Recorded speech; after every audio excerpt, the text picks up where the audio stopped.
Da gida barka da warhaka. Barka da ya gida. Lafiya kalau, ina fata kana lafiya. Lafiya kalau. To ya sunan mai gidan nawa? Sunana Mudassir Ismail Gwarda, mazaunin Taron ne ni. Masha Allah. Mun zo ne mu ji ra'ayinka a game da Najeriya a yau. Najeriya an shiga wani hali, wani abincin da zai ci ma ya gagare shi. To amma wani matsala da ake samu, laifin da ake da shugabannin ƙasa mu mana laifin mu. Saboda mutum ne zai cuci dan uwansa ko kuma a yi luwaɗi ko a yi lesbian, ka gane, ko a yi mutum kwace, ka gane, duk kuma wannan ba hujja ba ce.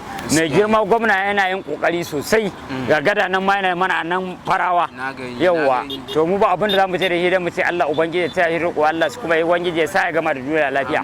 Mu kuma Allah sada mu da manzon Allah sallallahu alaihi wasallam. To alhamdulillah, mun gode, Allah ya saka da alkhairi. Mun ji ra'ayin dan uwanmu Mudassir Ismail Gwarda. Ismaila, Allah ya saka da